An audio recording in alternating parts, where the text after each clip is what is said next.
it's Don Skaggs with Empowered Inventing, the one place where we try to help you help other people by taking your great innovation, the right opportunity, mixing that with sound wisdom so you can turn them into real things like products and businesses.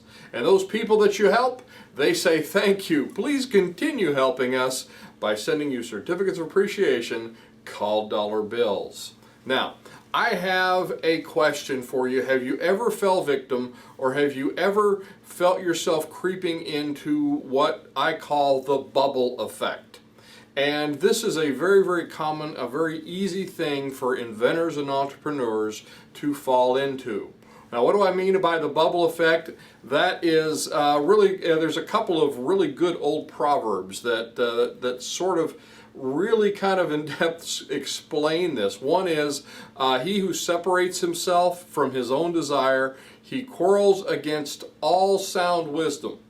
And another one is, a fool does not delight in understanding, but only in revealing his own mind. And what I'm talking about here is when you are just in your own little bubble universe, and you're working on your product, and you know, one of the things that I think really make inventors, especially the inventor entrepreneurs, more susceptible to this is we're afraid somebody's going to steal our idea. And because of that, we hide it. And when we hide it in a bubble. And then we end up living in that bubble.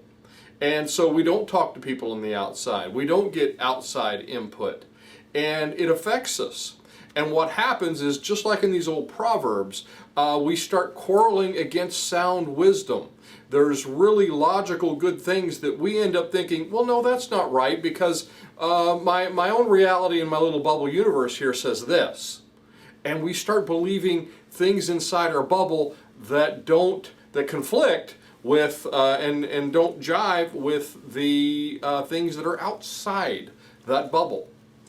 So, and at one point we get so much where we don't even listen to other people. And all we want to do is just reveal our own mind. All we want to do is just talk about, well, let me tell you what I know about this. Let me tell you about this product. And let me tell you what I know about it. And they don't get any input from the outside in. Why? Because they're in a bubble.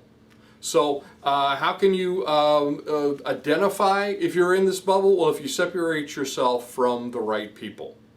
If you're building a product and you're not getting outside input from other people, and that's not, you know, I'm not talking about just, you know, publicly disclosing your secret sauce and your idea. No, I'm talking about talking to people and connecting with people. I'm working with a business client right now, and we are going out there and we are talking to people in other industries, like industries.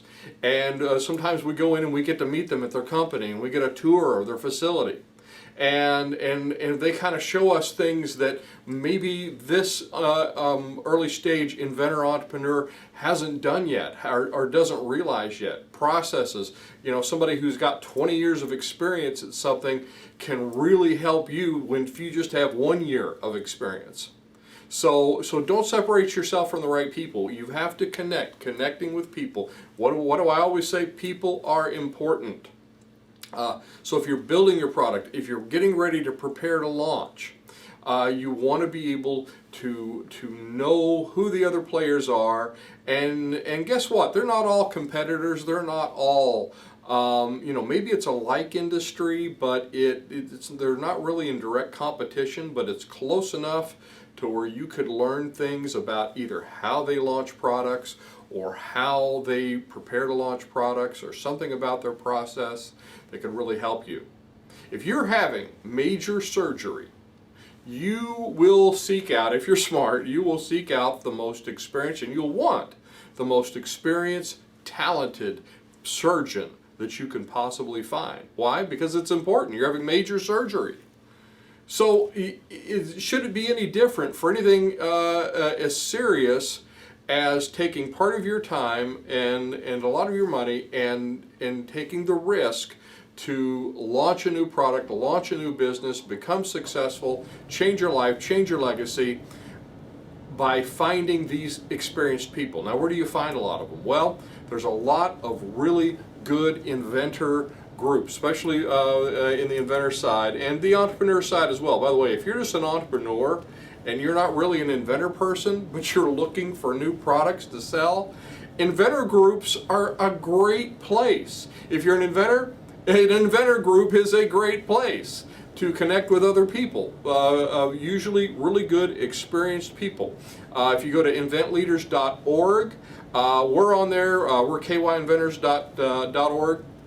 The Inventors Network Kentucky. We also have the Inventors Network online. We have online meetings now, so if you're not near an inventor group, maybe it's too far to drive, it's just there's not one in your area, then you can go to kyinventors.org and sign up for our online meetings. But whether it's one in your local area through inventleaders.org or the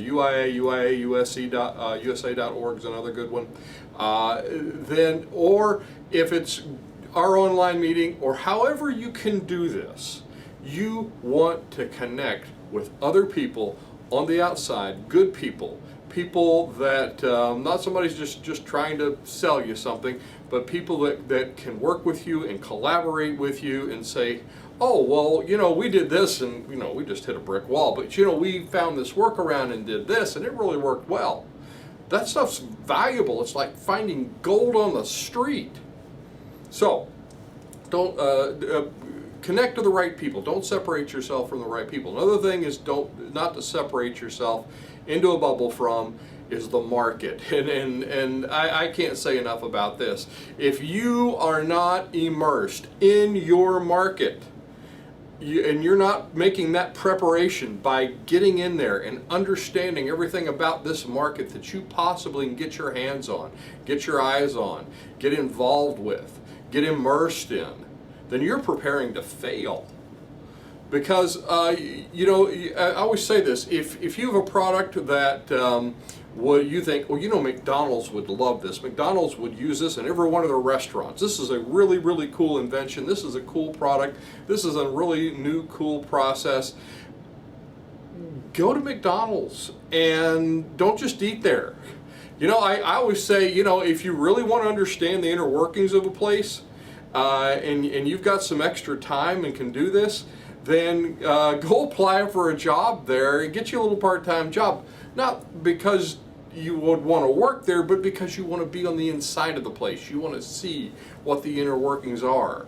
And all of a sudden things will become very apparent to you of what the real pain points are. And oh gosh, this process here, this is clunky and it doesn't work right, and it causes a lot of frustration with the other employees. And all of a sudden you're like, wow, look, I've got something. If you can't go and work there, find somebody that does work there, become very good friends with them. And especially somebody's entrepreneurial minded, and try to connect with them that way.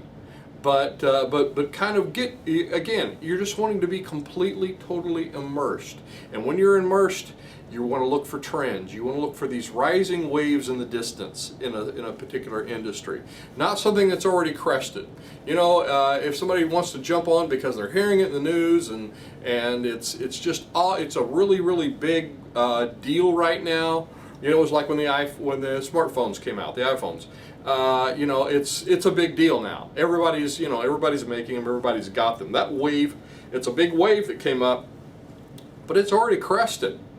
Now, if you see a trend of something new, something different, maybe something going in the opposite direction, maybe something that's going in that direction but in a completely different, new and novel way, that's a trend. That's that rising wave. So look for those waves that are just getting ready to rise up, the ones that have not crested yet. Why? And how do you do that? You do that by being immersed in the market. And why? Because you have to be immersed in the market. Otherwise, you're in this little bubble and you're thinking one thing and reality is becomes something completely different. So lastly, don't let pride get in your way. I have seen pride ruin some of the most talented and capable people I have ever met. And I've seen pride get in their way, and I have seen that absolutely ruin them. And this is especially for people who are very, very highly intelligent. And I've had the opportunity to meet and work with some very people with a lot of letters after their name that I'll never have. My letters are School of Hard Knocks after my name usually, but I mean people that are just really, and they're smart and they're capable, and I see they're capable of great things. But people that tend to have people that are naturally talented, or people that are you know, they've worked hard and they've learned a lot and they've got a lot of letters after their name, and they're extremely smart, they're extremely talented. Sometimes that becomes a stumbling block, because all of a sudden pride, they start thinking about, oh, well, I've accomplished all this. Well, oh, I have all this. Well, I'm much better than these other people around me. And that's pride, and that'll destroy you. I've seen it happen. Don't go there. If you think you know more than everybody else in the room, there's a problem. I love this saying. There's this old this saying I heard a while back, and it was every person knows at least one thing that I do not know. My job is to seek out and to find exactly what that person knows that I don't know, and obtain it for myself. Hence, every man is my teacher. And I think that's kind of a good way to keep prideful. When you walk in, you might be really talented, and you might know a lot of things that the other people in that room do not know. However, you have to be cognizant, you have to be aware, and you have to be humble enough to know that other people in the room know things that you don't know, and to be open to what those things are, and to actually be on the hunt for what those things are. That will help you, and it will also keep that pride, that arrogance out of the way. Now, when I say pride, I'm not talking about being confident. I don't think you know, you should be a doormat. I don't think you should you know, just have a low self-esteem of yourself. That's two separate things that sometimes I think we get very confused in today's culture. But I'm talking about doing the work that's necessary to become confident. And I've seen this. I've seen this a lot in doctors before, where you know, I've seen some doctors where they're just prideful and arrogant, and that's not good. Then I've seen other doctors that they weren't, you could tell, they weren't prideful, they weren't arrogant, but they had this air of confidence about them, as I know this, I know what I know, and this is what it is. But they're not arrogant about it. They're not, well, I know everyone else, I know it better than anyone else in this room. Nobody can tell me what to do.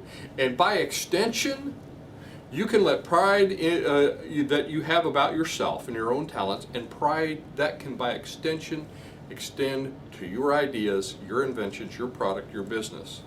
And the danger with that is now all of a sudden you think, oh, well, I know more than anyone else here, so naturally my idea and everything about it is better than anything that anyone might criticize about it. And you're not willing to take anything in. And you see, this is where it creeps into a lot of inventors, because we don't want to hear that criticism. And a lot of times it's because we think we know, and we're not willing to listen to outside because we're letting pride get in the way. So don't let that happen. Pride can destroy an inventor or an entrepreneur faster than just about anything else I've seen. So get out there, get out of that garage, get out of that shop, get out of that basement, get out of your bubble and connect with the world, connect with your market, connect with the right people. It's very important, and I think it will help you become very successful. Thanks for watching, thanks for listening. If you're watching us on social media, be sure and like and subscribe. Share us with other people you think that this might help. I hope this was helpful for you, and I will look to see you at the next meeting, workshop, maybe one of our online classes, or on the next video.